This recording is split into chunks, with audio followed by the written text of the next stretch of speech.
Hello again, everyone. Continuing on with Part 5, Chapter 5 of Treasure Island Israel Hands. The wind, serving us to a desire, now hauled us into the west. We could run so much easier from the northeast corner of the island to the mouth of the North Inlet, only as we had no power to anchor and dared not beach her till the tide had flowed a good deal further, time hung on our hands. The coxswain told me how to lay the ship to. After a good many trials, I succeeded, and we both sat in silence over another meal.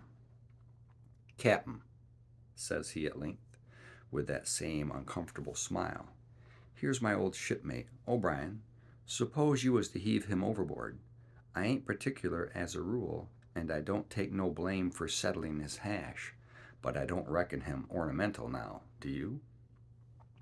"I'm not strong enough, and I don't like the job, and there he lies for me," said I. "This here's an unlucky ship, this Hispaniola, Jim," he went on, blinking. "There's a power of men been killed in this Hispaniola, a sight of poor seamen dead and gone since you and me took ship to Bristol. I never seen such dirty luck, not I. There was this here O'Brien, now he's dead, ain't he?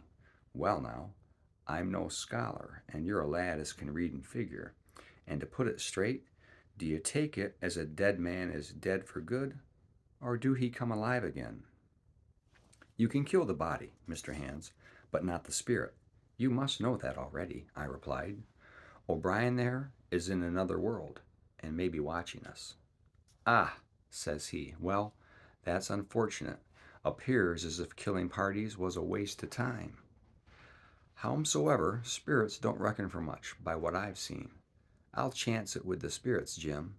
And now you've spoke up free, and I'll take it kind if you'd step down into that there cabin and get me well, shiver my timbers.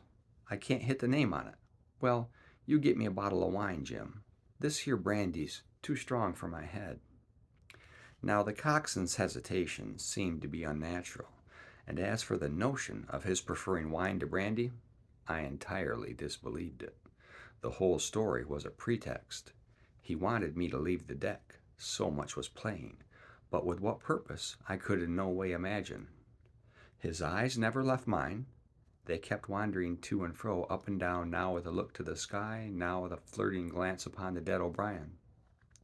All the time he kept smiling and putting his tongue out in the most guilty, embarrassed manner, so that a child could have told that he was bent on some deception. I was prompt with my answer, however, for I saw where my advantage lay, and that with a fellow so densely stupid I could easily conceal my suspicions to the end. "Some wine?" I said. "Far better. Will you have white or red?" "Well, I reckon it's about the blessed same to me, shipmate," he replied. "So it's strong and plenty of it. What's the odds?" "All right," I answered. "I'll bring you port, Mr. Hands, but I'll have to dig for it." With that, I scuttled down to the companion with all the noise I could, slipped off my shoes, ran quietly along the sparred gallery, mounted the forecastle ladder, and popped my head out of the fore companion. I knew he would not expect to see me there, yet I took every precaution possible, and certainly the worst of my suspicions proved true.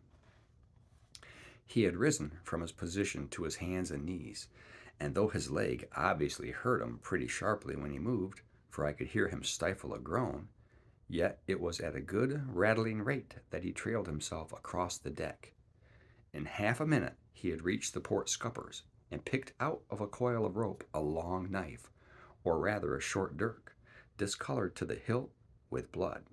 He looked upon it for a moment, thrusting forth his under jaw, tried the point upon his hand, and then hastily concealing it in the bosom of his jacket, trundled back again into his old place against the bulwark. This was all that I required to know. Israel could move about. He was now armed, and if he had been at so much trouble to get rid of me, it was plain that I was meant to be the victim. What he would do afterwards, whether he would try to crawl right across the island from North Inlet to the camp among the swamps, or whether he would fire Long Tom, trusting that his comrades might come first to help him, was of course more than I could say. Yet I felt sure I could trust him on one point, since in that our interests jumped together, and that was in the disposition of this schooner. We both desired to have her stranded safe enough in a sheltered place, and so that when the time came, she could be got off again with as little labor and danger as might be. And until that was done, I considered that my life would certainly be spared. While I was thus turning this business over in my mind, I had not been idle with my body. I had stolen back to the cabin, slipped once more into my shoes, and laid my hand at random on a bottle of wine. And now, with this for an excuse, I made my reappearance on the deck. Hans lay as I had left him, all fallen through in a bundle, and with his eyelids lowered, as though he were too weak to bear the light. He looked up, however, at my coming, knocked the neck off the bottle, like a man who had done the same thing often, and took a good swig with his favorite toast of "Here's luck." Then he lay quiet for a little, and then, pulling out a stick of tobacco, begged me to cut him a quid. "Cut me a junk of that," says he, "for I haven't no knife, and hardly strength enough, so be it as I had." "Ah, Jim, I reckon I've missed stays. Cut me a quid, as'll likely be the last, lad, for I'm for my long home, and no mistake." "Well," said I, "I'll cut you some tobacco, but if I was you and thought myself so badly, I would go to my prayers like a Christian man." "Why?" said he. "Now you tell me why." "Why?" I cried. "You were asking me just now about the dead. You've broken your trust. You've lived in sin and lies and blood. There's a man you killed lying at your feet this moment, and you ask me why? For God's mercy, Mr. Hans, that's why." I spoke with a little heat, thinking of the bloody dirk he had hidden in his pocket, and designed, in his ill thoughts, to end me with. He, for his part, took a great draught of the wine, and spoke with the most unusual solemnity. "For 30 years," he said, "I've sailed the seas and seen good and bad, better and worse, fair weather and foul, provisions running out, knives going, and what not. Well, now I tell you, I never seen good come a goodness yet. Him as strikes first is my fancy. Dead men don't bite. Them's my views. Amen, so be it. And now, you look here," he added, suddenly changing his tone. "We've had about enough of this foolery. The tide's made good enough by now. You just take my orders, Captain Hawkins, and we'll sail slap in and be done with it." All told, we were scarce 2 miles to run, but the navigation was delicate. The entrance to this northern anchorage was not only narrow and shoal, but lay east and west, so that the schooner must be nicely handled to be got in. I think it was a good prompt subaltern, and I am very sure that Hans was an excellent pilot, for he went about and dodged in, shaving the banks with a certainty and a neatness that were a pleasure to behold. Scarcely had we passed the heads before the land closed around us. The shores of North Inlet were as thickly wooded as those of the southern anchorage, but the space was longer and narrower, and more like what in truth it was, the estuary of a river. Right before us, at the southern end, we saw the wreck of a ship in the last stages of dilapidation. It had been a great vessel of 3 masts, but had lain so long exposed to the injuries of the weather that it was hung about with great webs of dripping seaweed, and on the deck of it shore bushes had taken root, and now flourished thick with flowers. It was a sad sight, but it showed us that the anchorage was calm. "Now," said Hans, "look here. There's a pet bit for us to beach in. Fine, flat sand, never a cat's paw, trees all around of it, and flowers a-blowing like a garden in that old ship." "And once beached," I inquired, "how shall we get her off again?" "Why so," he replied. "You take a line ashore there on the other side at low water. Take a turn about one of them big pines, bring it back. Take a turn around the capstan, and lie to for the tide. Come high water, all hands take a pull upon the line, and off she comes as sweet as nature. And now, boy, you stand by. We're near the bit now, and she's too much way on her. Starboard a little, so. Steady. Starboard. Larboard a little. Steady. Steady."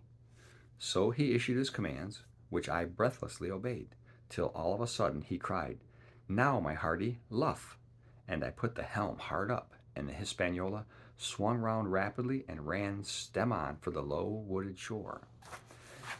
The excitement of these last maneuvers had somehow interfered with the watch I had kept hitherto, sharply enough upon the coxswain.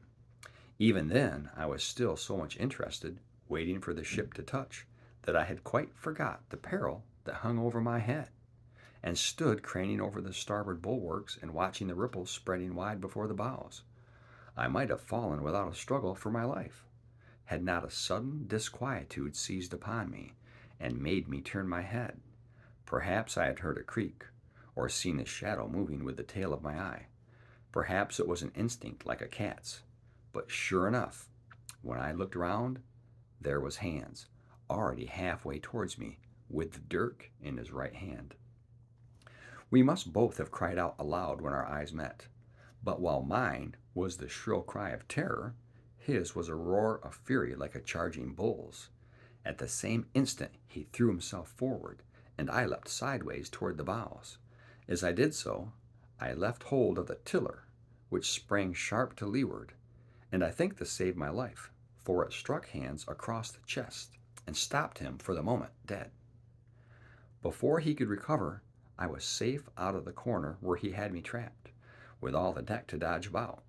Just forward of the mainmast I stopped, drew a pistol from my pocket, took a cool aim, though he had already turned and was once more coming directly after me, and drew the trigger. The hammer fell, but there followed neither flash nor sound. The priming was useless with sea-water. I cursed myself for my neglect. Why had I not, long before, reprimed and reloaded my only weapons? Then I should not have been, as now, a mere fleeing sheep before this butcher. Wounded as he was, it was wonderful how fast he could move, his grizzled hair tumbling over his face, and his face itself as red as a red ensign with his haste and fury. I had no time to try my other pistol, nor indeed much inclination, for I was sure it would be useless. One thing I saw plainly: I must not simply retreat before him, or he would speedily hold me boxed into the bows, as a moment since he had so nearly boxed me in the stern. Once so caught, and 9 or 10 inches of the blood-stained dirk would be my last experience on this side of eternity. I placed my palms against the mainmast, which was of goodish bigness, and waited, every nerve upon the stretch. Seeing that I meant to dodge, he also paused, and a moment or two passed in feints on his part, and corresponding movements upon mine. It was such a game as I had often played at home about the rocks of Black Hill Cove, but never before, you may be sure, with such a wildly beating heart as now. Still, as I say, it was a boy's game, and I thought I could hold my own at it against an elderly seaman with a wounded thigh. Indeed, my courage had begun to rise so high that I allowed myself a few darting thoughts on what would be the end of the affair. And while I saw certainly that I could spin it out for long, I saw no hope of any ultimate escape. Well, while things stood thus, suddenly the Hispaniola struck, staggered round for an instant in the sand, and then, swift as a blow, canted over to the port side, till the deck stood at an angle of 45 degrees, and about a puncheon of water splashed into the scupper holes and lay in a pool between the deck and bulwark. We were both of us capsized in a second, and both of us rolled, almost together, into the scuppers, the dead Redcap, with his arms still spread out, tumbling stiffly after us. So near were we, indeed, that my head came against the coxswain's foot with a crack that made my teeth rattle. Blow and all, I was the first afoot again, for Hans had got involved with the dead body. The sudden canting of the ship had made the deck no place for running on. I had to find some new way of escape, and that upon this instant, for my foe was almost touching me. Quick as thought, I sprang into the mizzen shrouds, rattled up hand over hand, and did not draw a breath till I was seated on the cross trees. I had been saved by being prompt. The dirk had struck not half a foot below me as I pursued my upward flight, and there stood Israel Hands with his mouth open and his face upturned to mine, a perfect statue of surprise and disappointment. Now that I had a moment to myself, I lost no time in changing the priming of my pistol, and then, having one ready for service, and to make assurance doubly sure, I proceeded to draw the load of the other and recharge it afresh from the beginning. My new employment struck Hans all of a heap. He began to see the dice going against him, and after an obvious hesitation, he also hauled himself heavily into the shrouds, and with the dirk in his mouth began slowly and painfully to mount. It cost him no end of time and groans to haul his wounded leg behind him, and I had quietly finished my arrangements before he was much more than a third of the way up. Then, with a pistol in either hand, I addressed him. "One more step, Mr. Hans," said I, "and I'll blow your brains out. Dead men don't bite, you know," I added with a chuckle. He stopped instantly. I could see by the working of his face that he was trying to think, and the process was so slow and laborious that, in my newfound security, I laughed aloud. At last, with a swallow or two, he spoke, his face still wearing the same expression of extreme perplexity. In order to speak, he had to take the dagger from his mouth, but in all else he remained unmoved. "Jim," says he, "I reckon we're fouled, you and me, and we'll have to sign articles. I'd have had you but for that there lurch, but I don't have no luck, not I. And I reckon I'll have to strike, which comes hard, you see, for a master mariner, to a ship's younker like you, Jim." I was drinking in his words and smiling away, as conceited as a cock upon the wall, when, all in a breath, back went his right hand over his shoulder, something sang like an arrow through the air. I felt a blow and then a sharp pang, and there I was pinned by the shoulder to the mast. In the horrid pain and surprise of the moment, I scarce can say it was my own volition, and I am sure it was without a conscious aim. Both my pistols went off, and both escaped out of my hands. They did not fall alone. With a choked cry, the coxswain loosed his grasp upon the shrouds and plunged head first into the water.